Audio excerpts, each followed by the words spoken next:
Leí hace unos días acerca de tomarse los viajes como terapia interior.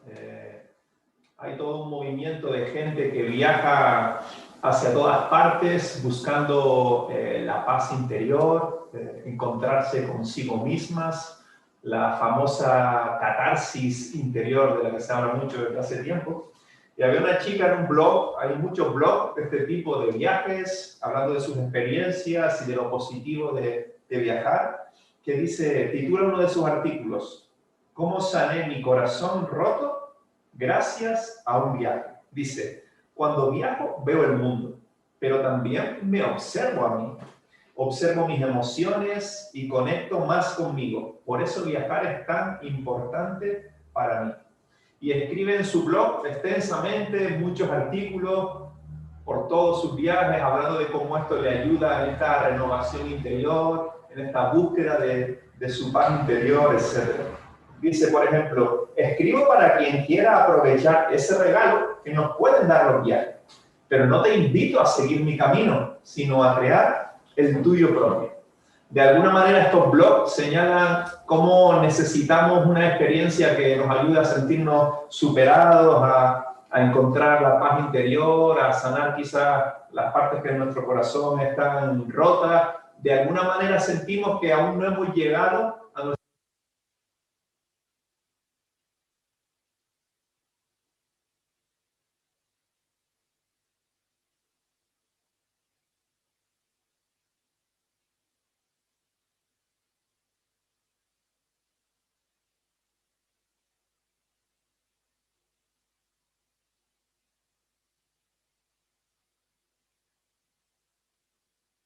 Nos sumergimos en otro mundo, casi literal. Se nos llenan los sentidos de diferentes sabores en la gastronomía, olores, la realidad a nuestro alrededor, colores, un amanecer, un atardecer, el olor de un croissant en París, las obras de arte que comunican y conectan, una cerveza belga en la cercanía del Grand Place o un chocolate artesanal, dice, que te lleva al cielo. Todo un tono espiritual y profundo en cómo expresan la experiencia en sus viajes. Que los viajes son una experiencia extraordinaria es obvio, a todos de hecho nos encanta viajar, no lo hacemos más porque es bastante elitista y no es tan fácil pasarnos el año de viaje en viaje. Y claro que los buenos viajes tienen esa capacidad de renovarnos, de hacernos sentir bien, de encontrarnos con partes de nosotros en las que no habíamos pensado hacía tiempo. Y al final, la realidad de los viajes de la que hablan estos blogs, sabores, olores, colores, señalan a aquel que ha creado toda esa realidad. Son como luces, focos que están señalando a aquel que ha generado toda esa realidad hermosa que está a nuestro alrededor. ¿Los viajes tienen el potencial de ser una gran experiencia? Claro que sí, pero siempre terminas un viaje, no sé si te ha pasado, y estás terminando el viaje y estás deseando comenzar otro. O incluso aún estás en medio del viaje, de las excursiones, de las comidas, y estás pensando, ya solo quedan 2 días, ya solo queda un día, se va a acabar. No satisface completamente. Señala el agudo C.S. Lewis, si encuentras deseos en ti que no encuentran satisfacción en este mundo, lo más probable es que hayas sido creado para otro mundo. Y de alguna manera el viajar, el salir de tu mundo hacia otro mundo, te da un poco de esa experiencia que nuestro corazón anhela. Nuestro corazón anhela otro mundo de alguna manera. Hay un bloguero en la Biblia que escribió un libro de más de 66 capítulos, hace casi 3000 años ya, se llama Isaías, y también hizo un viaje en su interior como a otro mundo, y experimentó también una gran renovación. En este caso, hizo un viaje, tuvo un encuentro, ahora sí, literalmente con su creador, con el creador de toda la realidad que tenemos a nuestro alrededor. Y este viaje sí que satisface los deseos más profundos de nuestra alma. Isaías vivió en un tiempo en el que el supuesto pueblo de Dios necesitaba desesperadamente una renovación. Isaías está lleno de textos bíblicos que señalan que el pueblo de Dios estaba en problemas con Dios. Por ejemplo, en Isaías capítulo 2, A partir del versículo 6 hay un tono ahí muy fuerte acerca de lo lejos que el supuesto pueblo de Dios estaba de su Dios. Dice Isaías 2:6, has abandonado a tu pueblo porque están llenos de astrólogos de oriente, de adivinos, hacen tratos con extranjeros, su tierra está llena de oro, de plata, sus tesoros son incalculables, en su tierra abundan los caballos, sus carros de guerra son incontables, tenían de todo en este mundo, pero le faltaba una cosa. Sigue diciendo el texto en el versículo 8, su país estaba lleno de ídolos, está lleno de ídolos.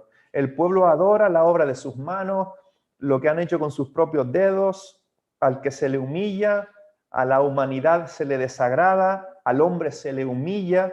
Se habían despreocupado de algo a lo que Dios le da muchísimo valor, se habían despreocupado de los pobres, de los más débiles. Dice de hecho el texto al final del 9, imposible que los perdones.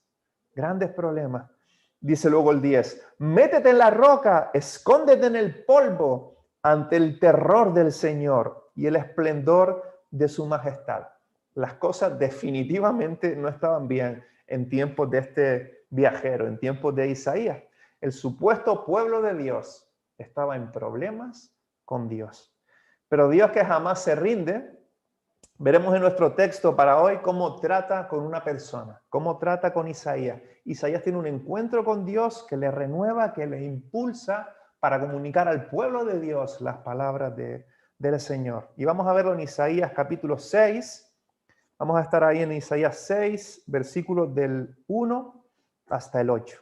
Y es el texto que tiene el valor que vamos a tratar hoy. Recuerdan que estamos viendo los valores fundacionales, fundamentales de nuestra iglesia, estos 10 valores, y estamos hoy en el valor número 8. De manera explícita dice así. 8. Alentar a las iglesias, los líderes y los pastores. Nos comprometemos con alentar a los pastores y otros líderes en la renovación personal y congregacional, así como fomentar una mayor participación en la meta de la proclamación del Evangelio en el mundo. Este valor tiene que ver con renovación personal, a la cual la Biblia nos habla, con renovarnos continuamente, también que esto redunde en renovación congregacional, pero además el valor apunta a que no queremos hacer esto solos, sino en esta renovación a la que estamos llamados, a la que queremos sumarnos, por eso está entre nuestros valores. Queremos vivirla también con otros líderes, con otras iglesias y juntos, a medida que nos entusiasmamos con Dios, nos ponemos al servicio del Evangelio, como cita al final este valor. Y el texto, Isaías 6, del 1 al 8, que viene con este valor, es perfecto. Describe cómo Isaías experimentó justo eso. Si queremos resumir un poquito lo que este valor extenso dice en la vida de Isaías, es así. Isaías es alentado, renovado e impulsado. Y vamos a leer nuestro texto ahí en Isaías capítulo 6, comenzando en el versículo 1. Dice, en el año que murió el rey Usías, vi yo al Señor, sentado sobre un trono alto y sublime, y sus faldas llenaban el templo. Por encima de él había serafines, cada uno tenía 6 alas. Con 2 cubrían sus rostros, con 2 cubrían sus pies y con 2 volaban. Y el uno al otro daba voces diciendo, Santo, Santo, Santo, el Señor de los ejércitos. Toda la tierra está llena de su gloria. Y los quiciales, los ejes de las puertas se estremecieron con la voz del que clamaba, y la casa se llenó de humo. Entonces dije, ¡ay de mí, que soy muerto! Porque siendo hombre inmundo de labios y habitando en medio de pueblo que tiene labios inmundos, han visto mis ojos al Rey, el Señor de los ejércitos. Y voló hacia mí uno de los serafines, teniendo en su mano un carbón encendido, tomado del altar con unas tenazas, y tocando con él sobre mi boca, dijo, he aquí que esto tocó tus labios, y es quitada tu culpa, y limpio tu corazón. Después oí la voz del Señor que decía, ¿a quién enviaré? ¿Y quién irá por nosotros? Entonces respondí yo, heme aquí, envíame aquí. Tenemos aquí a un joven Isaías. Tiene que ser así porque después de este encuentro con el Señor, Isaías tiene más de 50 años de ministerio. Isaías en este momento un hombre corriente, un hombre con sus talentos, un hombre también con sus debilidades, un hombre en medio de un pueblo frío para con Dios, pero esta visión, este viaje que hace este bloguero, que hace Isaías, lo impacta, lo cambia para siempre. Imagino en este momento a Isaías orando, seguramente cerca del templo. En la antigüedad la presencia de Dios, la bendición de Dios estaba vinculada al templo. Y imagino a Isaías en el patio del templo, lo más cerca que podía estar del templo. Dentro ya solo podían acceder los sacerdotes y Isaías está ahí quizás queriendo encontrarse con el Señor en un tiempo de meditar, de orar, de querer conectar con Dios, y irrumpe esta visión, esta realidad. Fue algo muy, muy real para Isaías, porque comienza diciendo, yo vi al Señor. Y vamos a ver juntos el texto en 3 episodios. Episodio 1, ¿qué vio Isaías? ¿Cuál fue el viaje que hizo Isaías? Dice el versículo 1, ahí de Isaías 6. En el año que murió el rey Usías, vi yo al Señor, sentado sobre un trono alto y sublime, y sus faldas llenaban el templo. Isaías ve cómo el Señor invade el templo. La presencia del Señor estaba de alguna manera en el templo, pero Isaías ve cómo la presencia del Señor invade todo el templo. Y no solo todo el Señor, sino solo sus faldas ya invadían todo el templo. El texto habla de algo alto, de algo sublime. Todo se trataba de Dios, de su gloria, de su hermosura, de lo impactante, de lo indescriptible que Dios es. Y Isaías está contemplando esto, la majestad de Dios, la belleza de Dios, lo incalculablemente grande que es Dios. Dice el versículo 2, por encima de él había serafines, seres angelicales acompañan la visión, con 6 alas que tapaban su rostro, sus pies, con otras volaba. Seres angelicales que son en esta visión como focos que centran aún más la atención sobre aquel que es el total protagonista de este viaje, el Señor mismo. Dice el 3, y el uno al otro daban voces diciendo, santo, santo, santo. De alguna manera no hay palabras suficientes en nuestros lenguajes para describir lo que está pasando, para describir la realidad de nuestro Dios, de este ser, y el resumen es santo, santo, santo todo el tiempo, el Señor de los ejércitos. Toda la tierra está llena de su gloria, de su belleza, es una expresión de su majestad, de su virtud. Dice luego el 4, y los quiciales de las puertas, son los ejes, lo que sostiene las puertas, lo que hace que puedan girar, todo se estremeció con las voces que clamaban, y la casa se llenó de humo, al sonido de santo, santo, santo. Esta visión, esto que sucede aquí, que Isaías describe en Isaías 6, es lo que cambia la vida de Isaías, lo que le convierte en un profeta del Señor, lo que le impulsa a hablar las palabras del Señor en medio de un pueblo frío para con el Señor.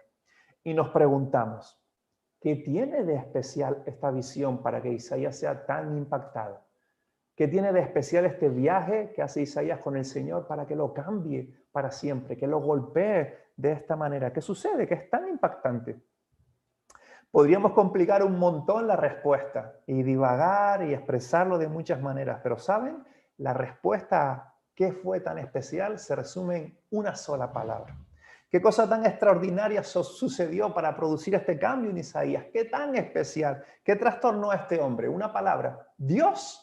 Dios fue quien lo hizo, el ser, el creador, este ser trascendente del cual todo lo que es procede, fue lo que trastornó a Isaías. Isaías vio algo de la gloria de Dios. Lo dicho en palabras más corrientes, Isaías vio algo de la sublime hermosura, de la perfección multiforme del Dios en el que creía. Santo, santo, santo, se expresaba en la visión. Esto es mucho más que decir que Dios no tiene pecado. Un día nosotros tampoco tendremos pecado. Todos aquellos que hemos confiado en Jesús, un día no tendremos pecado, pero para nada seremos Dios. Este santo, santo, santo es una manera de con palabras decir, Dios está en otra categoría, juega en otra liga, es un ser indescriptible con palabras humanas, es sublime, es increíble, es extraordinario, es pura virtud, es todo lo hermoso que se puede ser. Y entonces, en medio de esta frustración, porque no hay palabras para describir a este ser, los ángeles irrumpen en santo, santo, santo. Isaías está viendo esto y esto le cambia para siempre. Así que nos preguntamos, ¿qué necesitamos nosotros para ser renovados? Una palabra, a Dios mismo. Ahora, nosotros, ¿cómo lo hacemos? Si Dios nos da una visión como esta, genial, esto va a ayudar un montón. Si tenemos un viaje como este, esto nos va a cambiar para siempre. De hecho, en el caminar con Jesús, en nuestro buscar a Dios, hay momentos de una conciencia profunda de la virtud, de la belleza de Dios, que nos impactan, que nos cambian para siempre. Pero nos seguimos preguntando, ¿cómo lo hacemos? Quiero ver a Dios, quiero tener un viaje de este tipo, una experiencia con Dios de este tipo que me cambia. ¿Cómo lo hago? Esto es un tema súper amplio. Libros y libros hablando acerca de cómo caminar con Dios, de la búsqueda de Dios. Hay un montón de material acerca de esto. Hoy, una sola cosa.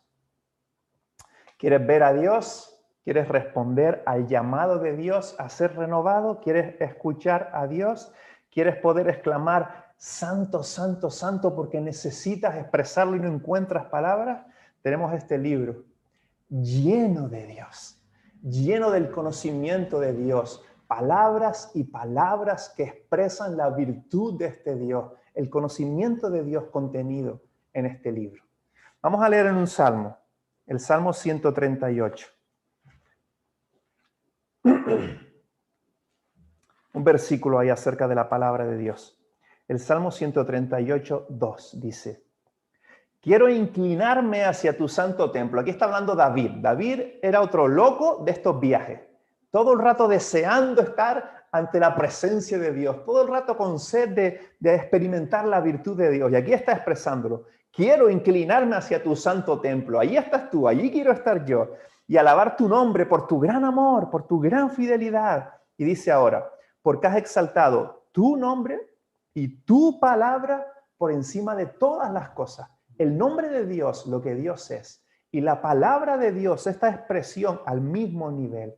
La palabra de Dios es una expresión de lo que Dios es su voz. Alguien decía, ¿quieres escuchar audiblemente la voz de Dios? Lee tu Biblia en voz alta. Ahí está Dios, el conocimiento de Dios, una expresión de lo que Dios es. La renovación comienza con Dios. Ese es el punto de este primer episodio. No son las cosas de Dios, no son las tradiciones, no son las reuniones, no son los ministerios, no son los programas, no son las actividades, no es la liturgia. Todo eso no es lo mismo que Dios. La renovación comienza con Dios mismo. Un encuentro, un caminar con este Dios. Y su palabra es una extensión de lo que Él es. Es un libro, son páginas, es papel, pero está escrita aquí la voz del Señor y podemos encontrarnos con Él en su palabra. Dijo José Ortega y Gasset en La rebelión de las masas, sorprenderse, maravillarse, es comenzar a entender. Y así sucede con Dios, es totalmente aplicable. Si estamos empezando a entender a Dios, tiene que haber sorpresa en nosotros, maravilla en nosotros, porque Él es así. La semana pasada le hacían una entrevista a este famoso pastor, a John Piper, un hombre ya con 74 años, más de 30 años como pastor, decenas y decenas de libros escritos, pero le preguntan por la renovación espiritual y su respuesta es muy básica. Le preguntan, cito, le dicen, por propia experiencia, ¿cómo puede uno renovar? Le preguntan acerca de renovación. ¿Cómo puede uno renovar el gozo en el ministerio? Podríamos decir nosotros. ¿Cómo puede uno ser renovado mientras sigue a Jesús y sirve a Jesús? ¿Cómo somos renovados? Y responde John Piper, cito, mi respuesta más básica acerca de cómo vivir en continua renovación, mi respuesta más básica es, permanece en la palabra cada día por tu propia alma. No dejes de leerla hasta que encuentres alguna promesa dulce y preciosa que supla tu necesidad ese día, hasta que tengas tu viaje, hasta que tengas tu encuentro con Él. Dice al final, yo sobre todo peleo esa batalla por el gozo con la palabra de Dios cada día. Isaías también lo expresa y de una forma súper bonita en Isaías 55, versículo 10. Hay unos versículos ahí que tienen cierta fama, pero vamos a leer luego un poquito más. Dice Isaías 55, 10. Porque como desciende de los cielos la lluvia y la nieve, y no vuelve allá, sino que riega la tierra, la hace germinar y producir, y da semilla al que siembra y pan al que come. Así será mi palabra que sale de mi boca. No volverá a mí vacía, sino que hará lo que yo quiero y será prosperada en aquello para que la envíe. Y dice ahora describe un poco con mucha metáfora, de forma muy bonita, la vida que produce la palabra en nosotros. Dice el 12, porque con alegría saldréis y con paz seréis vueltos. Los montes y los collados levantarán canción delante de vosotros y todos los árboles del campo darán palmadas de aplauso. En lugar de la zarza crecerá ciprés y en lugar de la ortiga crecerá arrayán. Y será Jehová por nombre, por señal eterna que nunca será raída.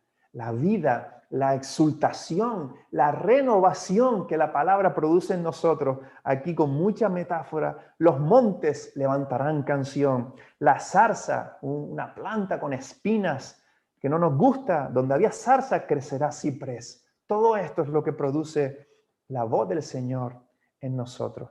Y esto sé que es un clásico, tiempo con la palabra de Dios, pero a que no siempre es tan fácil, a pesar de que quizás de forma teórica sabemos que es importante, a que no siempre es tan fácil.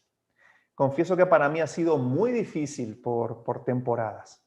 Como decía alguien, viendo más la Biblia como un cuadro que enseñar a otros, como un cuadro que mostrar, viéndola más como un cuadro que como una ventana que puedes abrir para verlo todo, descubrirlo todo, hermosura infinita y un conocimiento infinito acerca de quién Dios es, quiénes somos nosotros también, acerca de la realidad, una ventana donde encontramos todo.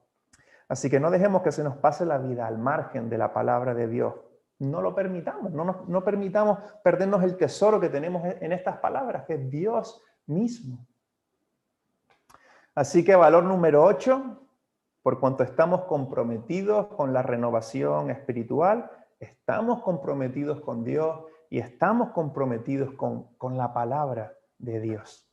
Episodio 2, la reacción de Isaías. Versículo 5, ahí en Isaías 6, dice Isaías, entonces dije, ¡ay de mí, que soy muerto! Porque siendo hombre inmundo de labios y habitando en medio de pueblo que tiene labios inmundos, han visto mis ojos al Rey, Jehová de los ejércitos. La renovación siempre incluye, siempre, arrepentimiento, confesión. Y no estoy hablando de esa primera vez para salvación, una vida de arrepentimiento, una vida en la que reconocemos nuestra falta y nuestra debilidad siempre, da igual en qué punto estemos, de madurez, de ministerio, da igual. Siempre es necesario arrepentimiento si quieres crecer en renovación. Dice el 6, y voló hacia mí uno de los serafines, teniendo en su mano un carbón encendido, tomado del altar con unas tenazas. Un serafín toma un carbón del altar. En el altar era donde se hacían los sacrificios de animales que sustituían a las personas. La culpa de las personas de alguna manera se ponía sobre el animal y la persona no era castigada y condenada, sino que el animal era castigado y condenado.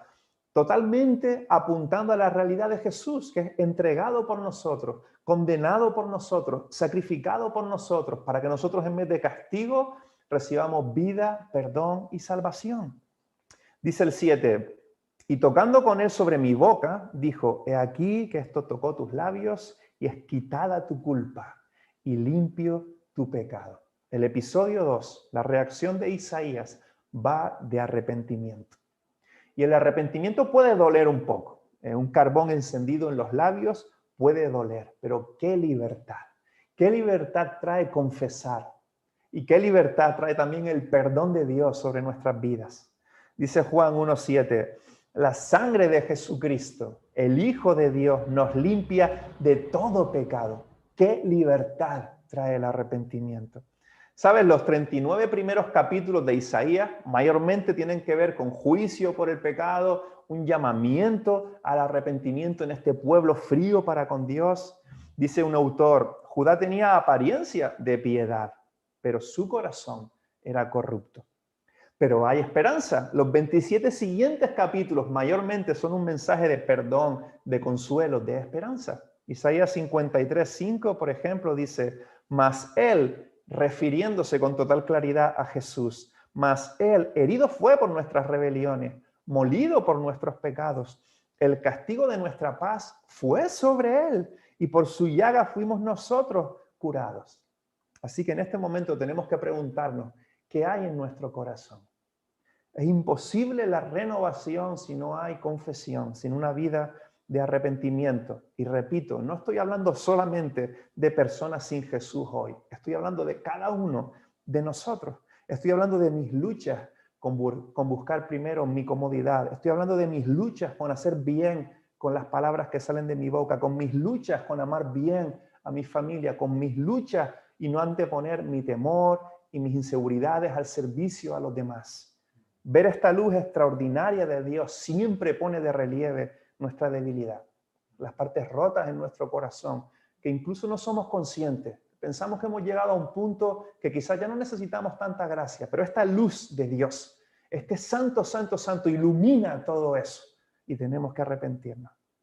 Es interesante que Isaías confiesa acerca de sus labios y el carbón que el serafín coge lo pone en sus labios, en lo que él había confesado, en lo que él había reconocido.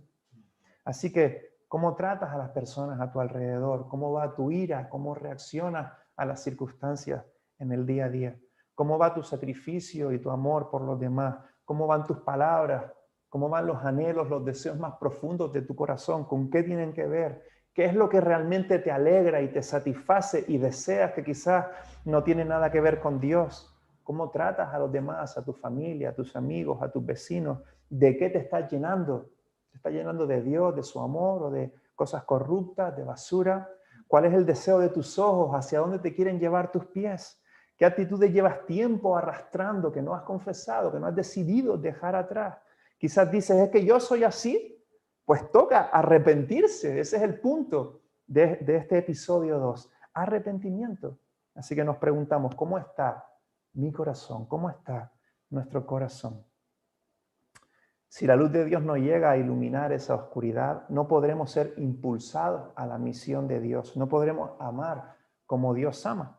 ¿Cómo amaremos bien a la gente si no entendemos cuánto desesperadamente necesitamos nosotros ser amados?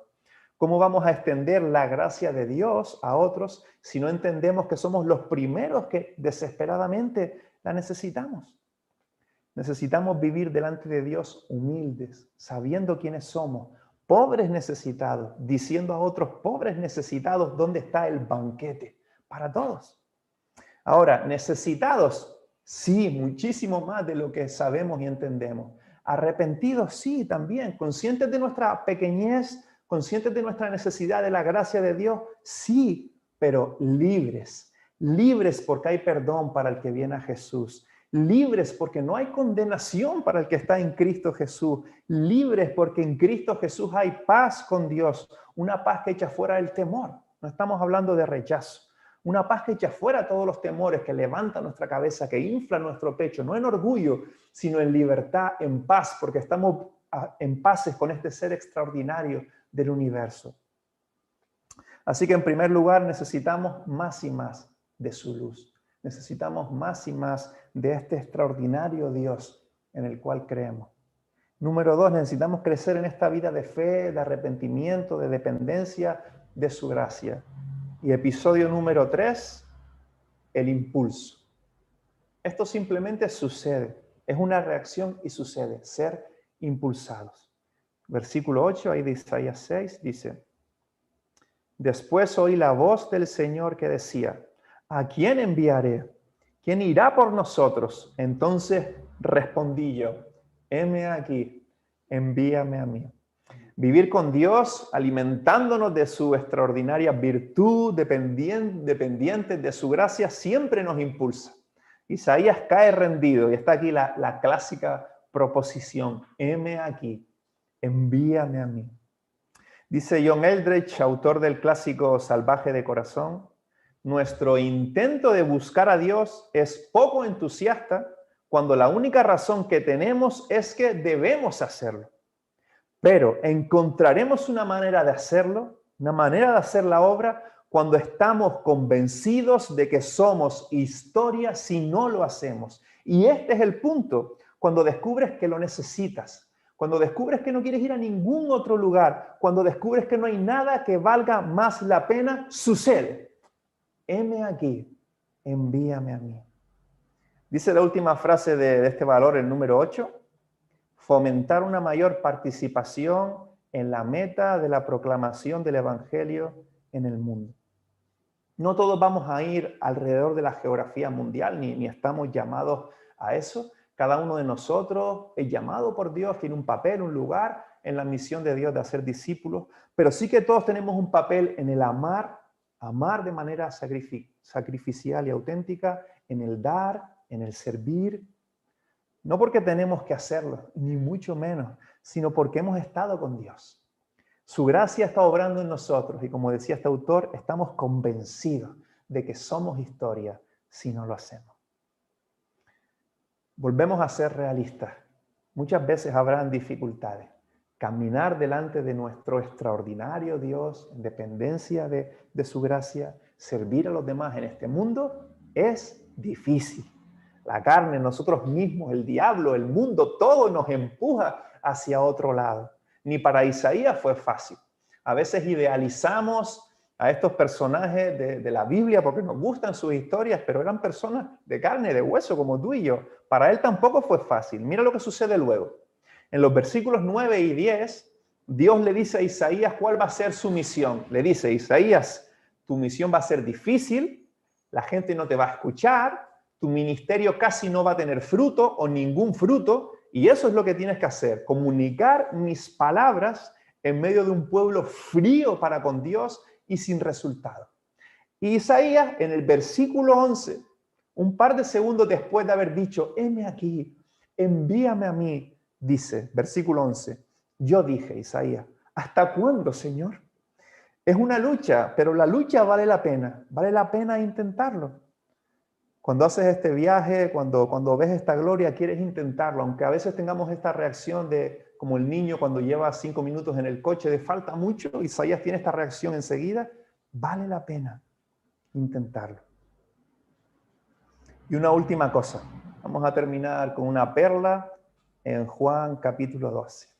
En Juan capítulo 12, el apóstol Juan está hablando de Jesús, está diciendo qué estaba haciendo Jesús en ese momento y cómo estaba reaccionando la gente al ministerio de Jesús. Y hablando de Jesús, para apuntar a esa realidad, a lo que estaba sucediendo, cita a Isaías y dice, como dijo Isaías, y cita a Isaías 6. Y hablando de Jesús y citando Isaías 6, lo que estamos leyendo, dice Juan 12, 41. Isaías dijo esto cuando vio su gloria, la gloria de Jesucristo, y habló acerca de él.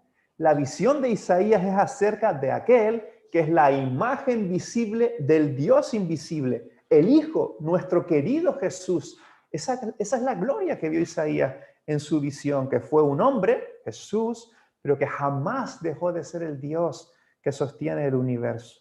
Y es el mismo que murió por ti, que murió por mí en una cruz, para que todo aquel que confía en él tenga vida para siempre. Vamos a terminar teniendo unos minutos para estar delante de Dios, unos minutos de oración, mientras escuchamos una canción. Es en inglés, yo iré narrando su traducción, y la canción nos anima a confiar en Dios, a ser renovados en Dios, para ser impulsados hacia Dios. Que sea un espacio para orar, para estar con el Señor y con su palabra.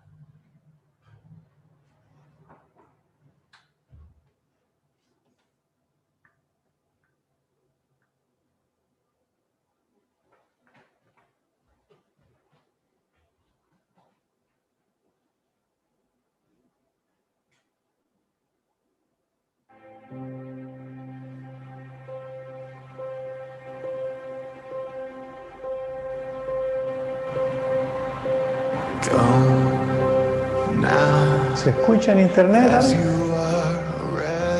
Dice, ven como eres o como te gustaría ser. ¿Estás listo? Ven Ahora, cansado, roto, asustado o justo en un momento de necesidad, listo o no, da igual.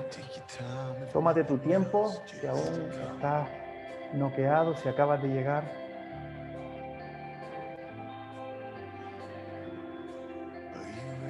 ¿Estás listo? ¿Estás listo? Ven. Ahora, trae tus esperanzas, tus sueños, tus dudas, tus cicatrices. ¿Estás listo? ¿Estás listo? Ven. Ahora, trae tus heridas, tus miedos, tu fe, tu corazón. ¿Estás listo? No hay lugar como su presencia. No hay tiempo como el ahora. Cada uno de nosotros, dos de nosotros, tres de nosotros, cuéntale ahora, aquí y ahora. Él da la bienvenida al roto. Está bien con lo que ha pasado atrás. No está enojado por ninguno de nosotros. Se castigó a Jesús por nosotros. Pero espera con los brazos abiertos y dice, venga.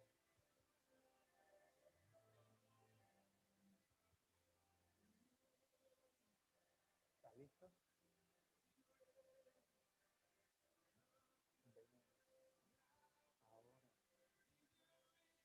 Deja tus inhibiciones afuera, en la puerta.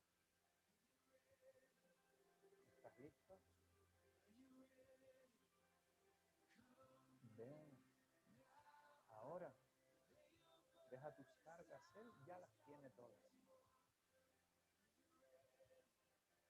¿Estás listo? ¿Estás listo o no? Aún Él es fiel en cómo se entrega, poderoso como siempre para salvar. Sigue siendo bueno y fiel. Y su amor aún no falla, ni fallará. No se mueve por la perfección o lo bien que nos veamos a nosotros mismos, pero está loco por las cosas ocultas, arrepentimiento, como lo está por nuestro corazón. Así que ven. Ahora, por todo lo que hemos visto, aún no hemos visto nada. ¿Estás listo?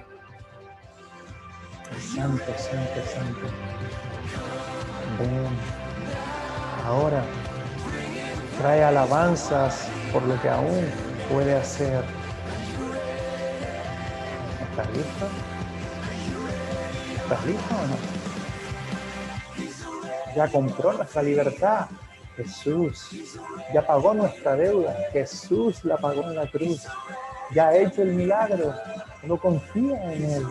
Ya ha conquistado a la muerte. Jesús resucitó. Es nuestra luz, nuestra salvación. Es nuestra sólida esperanza. Ya ha hecho suficiente por nosotros. Todo lo que podía hacer lo ha hecho. Y aún está haciendo más mientras trabaja ahora en nuestro corazón. Él ya ha visto el final. Ya ha visto incluso a través de nuestra propia historia. Y está obrando en nosotros. Él está en movimiento en nosotros. Ya ha ganado nuestras batallas. Él ya preparó, pavimentó el camino. Él se adelantó a nosotros. Y está listo cuando nosotros estemos. Así que ven. Ahora, por todo lo que ya hemos visto, aún no hemos visto nada. ¿Estás listo? ¿Estás listo? Ven. Ahora, tráele alabanzas por lo que aún puede hacer. ¿Estás listo? ¿Estás listo o no? Ven. Padre, gracias por ti. Después de pensar en cómo este pueblo frío por ti, frío hacia ti, y cómo tú envías un mensajero para llamarle hacia ti. Y queremos vernos a nosotros mismos así.